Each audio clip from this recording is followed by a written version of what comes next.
Hi guys, today I want to talk to us about why success without pace isn't real success. I love to use my clients' experiences to help people learn how to be better, how to live better. So please press the subscribe button if you haven't, and please leave me a message for any topic you would like me to speak on. Thank you. Today I will talk to you about two women with similar circumstances who lived very different lives. They don't know each other, but their stories intertwined quite well. So there's Louise and there's Adora, both brilliant, both ambitious, both determined to make it big. But the paths they walked could not have been more opposite. Louise's life was a race, not the kind with cheering crowds.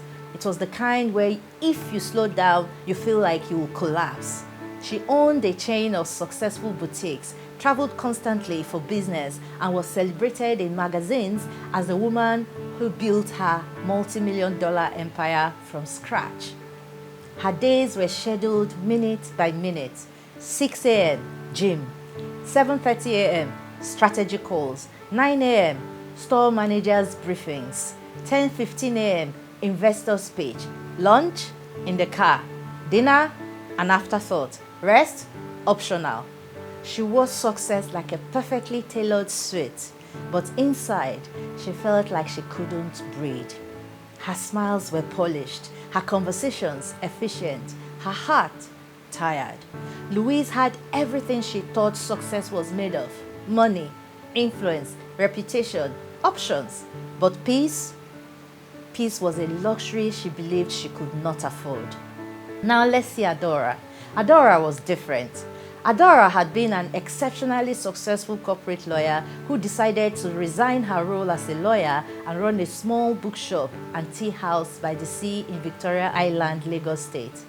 Her business made enough, not extravagant, but steady income.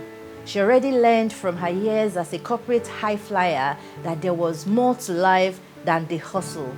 Her days were slow by choice.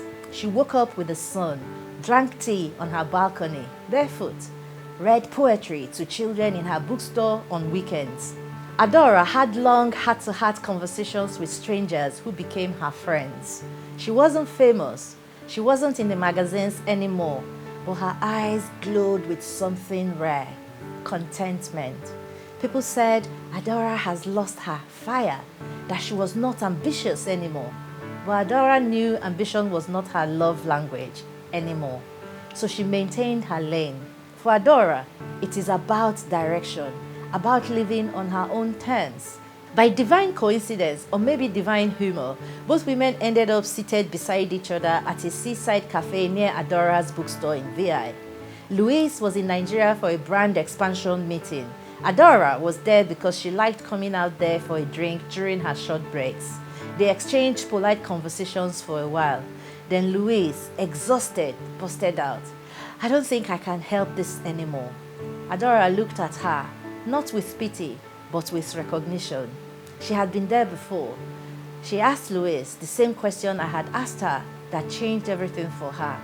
She asked Louise, "What are you afraid will happen if you stopped?" Louise stared into her untouched coffee, confused. Then in a trembling voice, she responded to Adora, "If I stop, everything I've built will fall apart," she said. Adora nodded slowly. She had been on that same spot years ago, so she genuinely understood Louise's dilemma. Adora asked Louise, "And if you continue like this, what will fall apart then?" Louise stayed quiet for the longest time, but Adora held her space. She had been on that spot herself when she was in Louise's situation. Her question hung in the air. Then Louise eventually whispered, "Me." Adora followed with the question that finally undid her in my coaching session with her many years ago. She asked Louise, "What is the point of a life that looks full if you are so empty inside?" Louise was taken aback by this. No one had ever guessed that she felt so empty inside. On the contrary, people praised her, envied her, used her, respected her, but no one ever really saw her until now, in a foreign country, with a woman she only met by accident, by the seaside coffee shop. Louise was numb. She sat in silence, staring at her feet, tears welling in her eyes. Adora shared her experiences as a top corporate trailblazer in a top 5 US law firm with Louise. She told Louise that success without peace is simply performance. That true success is when your soul can rest inside the life you've built. Adora's words struck Louise like lightning, soft but undeniable.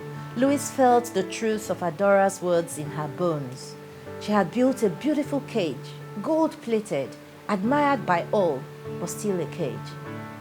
I got a call from Louise soon after she returned to the USA following her encounter with Adora in Nigeria. Louise was so coachable. She came to her sessions, notes in hand, and made commitments that I was usually a bit worried were too much for her. But I never discouraged her. I just held space for her as she found her own strategy out of her dilemma. No, Louise did not quit her business. She loved what she was doing deeply, but she did something else, something much harder. She began to slow down. She hired people to help her out. She learned to say no. She stopped proving and started being. She moved to a beach house and began walking by the ocean. She started listening to music again, singing karaoke again, laughing again, and for the first time in many years, she could sleep without grinding her teeth. Louise lit up and her business did not crumble. Instead, her business came alive with a brand new fire. Now, she was inside her life and her business was inside of her without weighing her down or blocking her from having a full life. Louise was no longer lost. She was not drowning. She was not performing. Louise was living, and she was living on her own terms. Society taught us to chase success like it is the destination of life. But success without peace is just survival in expensive clothing. Real success is a calm nervous system, a steady breath, a life that feels good from the inside out. Real success is the ability to say, I am proud of what I have built and I am at peace living inside it. Should you wish to delve deeper in a one-on-one conversation, then follow the link below to book a clarity call with me. I will be very happy to serve you intimately. In the meantime, please follow the relevant link below to check out my free resources, courses, and my book, Happiness is Free. Thank you.